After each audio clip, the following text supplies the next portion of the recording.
Hello mga pangga, ngayong araw pala ay mag-harvest kami ng palayan. Tamang-tama talaga kasi wala na din kaming bigas. Huy!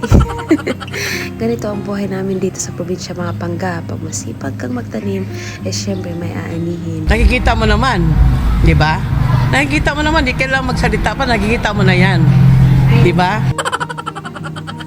At di mo na kailangan bumili ng bigas na sobrang mahal na ngayon, grabe. Sana ba kasing pangako ni Marcos na gagawin niyang 20 per kilo na lang yung bigas. Ba't parang nagiging times 2, times 3 yung price? Uy, chismis!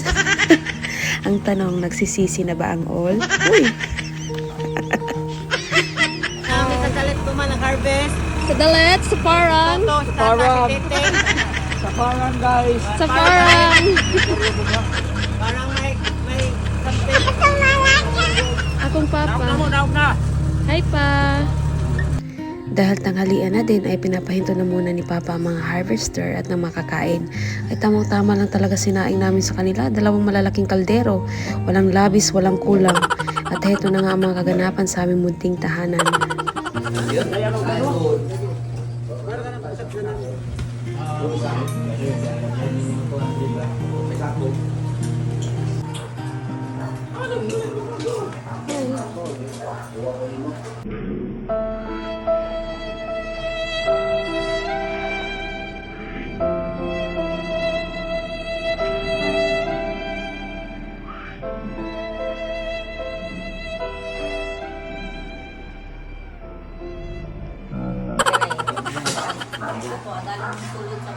Hi, Prinsipe.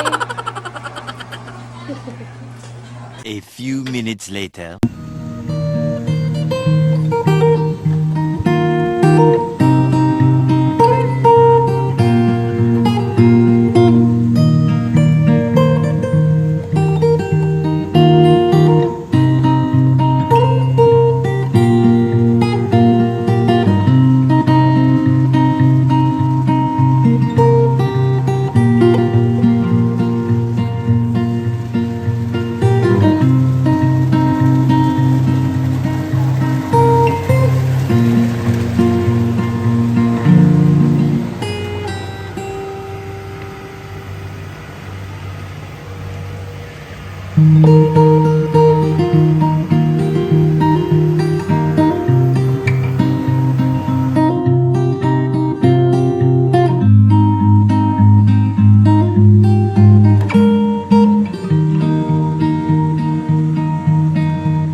Pagkatapos nga mag-harvest, at the same day ay nagbilad na rin si Papa kasi sayang din kasi yung init.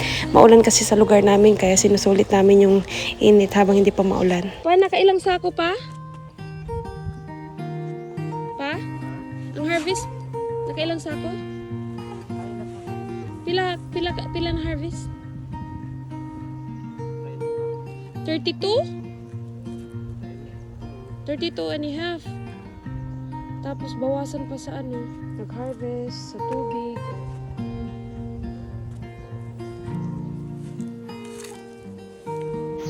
So, mas madami pa yung kita namin last year and the other year kasi yung kita namin nun is like 60 plus. So, yung hatian namin is 30 plus.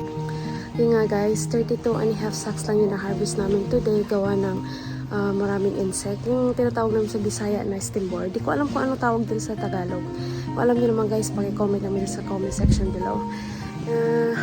Yung lumilipad na maputi na lalong dumadami pag may ilaw sa gabi. Yun, at saka makati sa katawan pag nadikit sa'yo. Yun, kaya better luck next time na lang.